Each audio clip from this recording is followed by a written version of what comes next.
You may have thought that the draw for who was going to go first was properly conducted, but in fact, of course, it was completely fixed. I had to come last.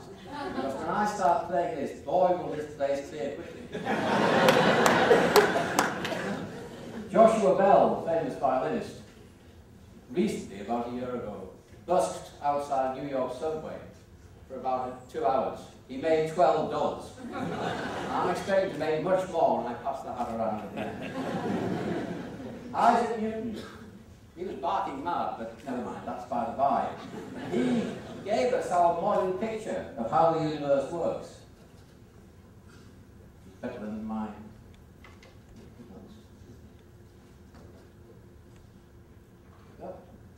So he believed that the universe was very simple. It's a clockwork universe. If you knew how it began, you would be able to tell how it would evolve forever. That time and space were separate. He believed that the universe was described by 3 spatial dimensions, depth, height, and length, and 1 completely separate dimension of time. Time carries on unchanged no matter what you do in space. And in the universe, in principle, was totally predictable. Another remarkable man, Albert Einstein, changed completely our view of that. He discovered between 1905 and 1915 that our understanding of the behavior of large objects like the planets could be understood in terms of what we call the theory of relativity.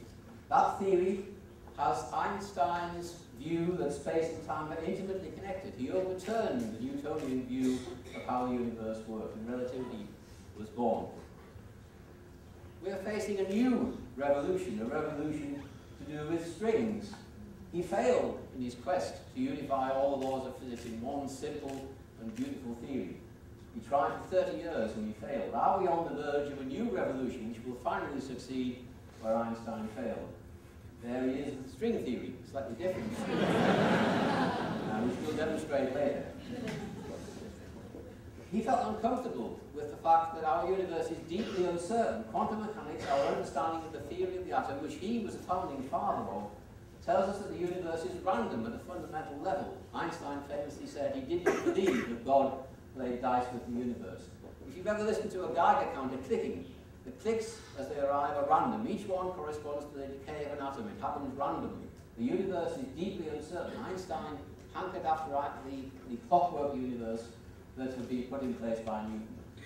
Also, quantum mechanics tells us that we can see and resolve the universe better and better by using more and more energetic particles. Resolution is the key. The more clearly you can see inside the universe, the more you can tell about it. Here's Einstein. What happens if we look more closely at this photograph? Let's blow it up. Let's look at a part of it. We start to see his delightful tone, but we start to see it's becoming blurred. Our resolution is starting to fail us. And if we go one step further, then we find we're down to the level of the pixels of our camera. We cannot tell information because our resolution is insufficiently good. To see finer detail, we need to improve our resolution. And the way to do that, it turns out, is not to use light. Good resolution will reveal new things about the universe. Let me take an example, dear to my heart, a violin. Here is a photograph of a violin. If you look at it with the poor resolution you get from your eye, you can see it's a very beautiful thing, it looks shiny, but when you look more closely, you start to see details which are not immediately obvious. The 2 black lines around the side called kerfing of a different wood. If we look much more closely still, then we see something completely different to what we can see with the naked eye. We see that rather than being a smooth surface, in fact, it's extremely complicated, has cells of all different varieties, each is a different size. To do that, to see with better resolution, we need to use a different radiation from light. We need, in fact, to use energetic particles. This is an electron micrograph taken by firing electrons at the violin and looking at it with much better resolution than we can get with light, because light's characteristic wavelength is too large to see the small features that we want to see in this particular model. So good resolution tells us new things about the universe. The best resolution comes from the most energetic particles. So if we want to see the smallest things in the universe, then we need to use enormous accelerators. It seems almost paradoxical. Here is 2 examples of accelerators. One just down the coast from here, SLAC, the Stanford Linear Accelerator in Palo Alto. Another one, CERN in Geneva in Switzerland. This is an old photograph taken 30 years ago when the first experiment in this ring, 27 kilometers wide, around the LEP experiments were beginning. So these microscopes have told us an enormous amount about how the universe works. They've told us that a standard model exists, a standard model of particle physics which consists of particles which have no size. They have mass, but no size. Sounds strange, it is strange. It also leads to a problem. The problem is that general relativity, Einstein's theory of gravity, is sensitive to random fluctuations from the random nature of quantum mechanics. And when they occur over the tiniest distances, they become so powerful that they destroy the mathematical mechanisms of general relativity. So we cannot unify general relativity with the other forces. We cannot succeed in Einstein's dream while we still have a model of particle physics which has particles of no size. Supersymmetry is a new property of the universe, a new symmetry of nature which we haven't yet discovered, which we believe must exist. This new property would for the first time allow us to construct a sensible theory of particle physics in which instead of point-like particles, we have particles made of extended objects, strings of quantum nature if they're large enough. How large do they have to be? This is the size of a human hair. The superstrings, if they're going to fix our problems, have to be, oh, we can't wait forever, let's just move ahead. This is the size that the superstrings have to be. This is the depth to which we've been able to see inside the universe with our largest experiments today. The Large Hadron Collider can see down to this depth in meters, whereas the superstrings, if they exist, are down at this level here.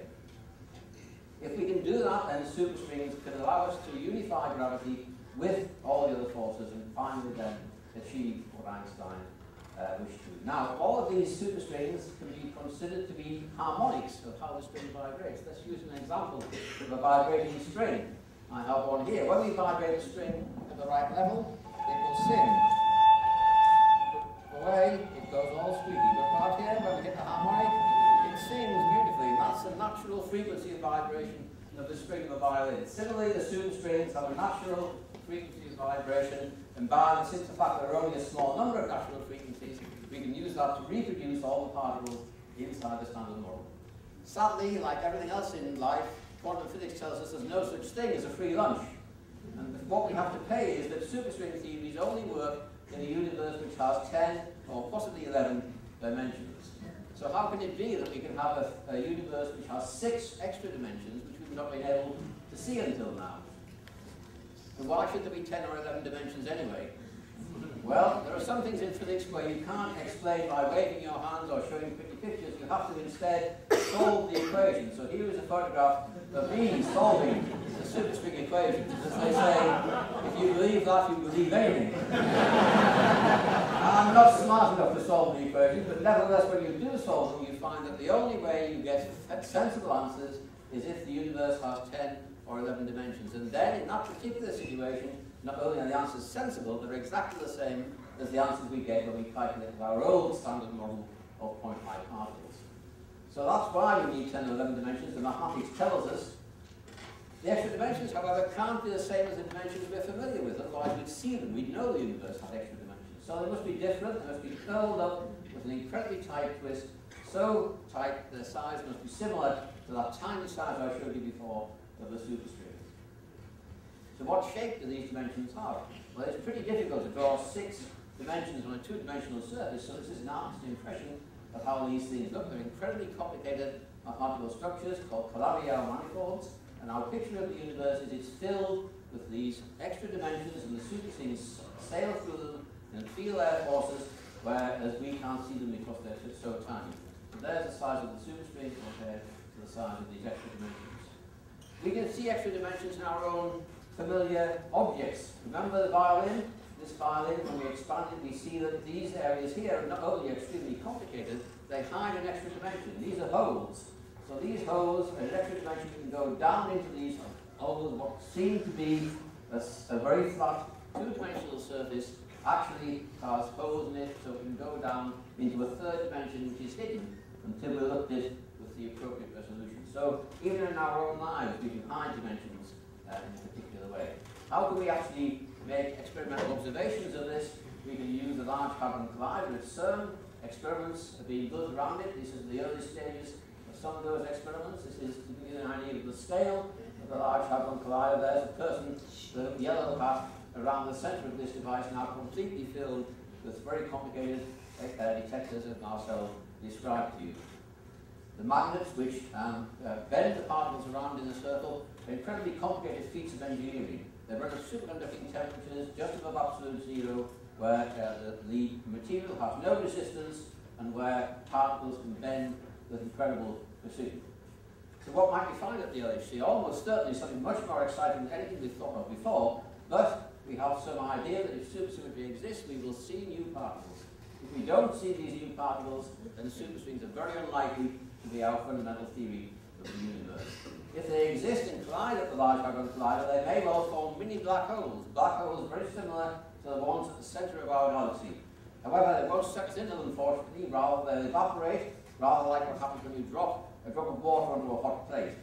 And when they evaporate, they'll produce thousands of particles with a very spectacular signature due to something called Hawking radiation, predicted by probably the world's second most famous physicist, Stephen Hawking, who was trained in Oxford but spent most of his life in a rather obscure education at University of the UK.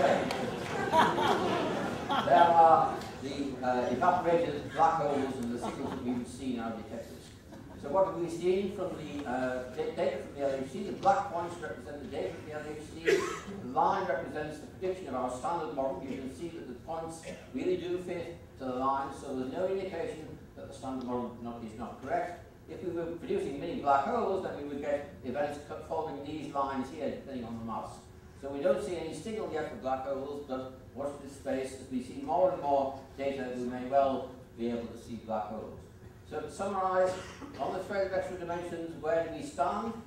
The universe can have more dimensions than we know. They're many billions of times smaller than anything in our visible world.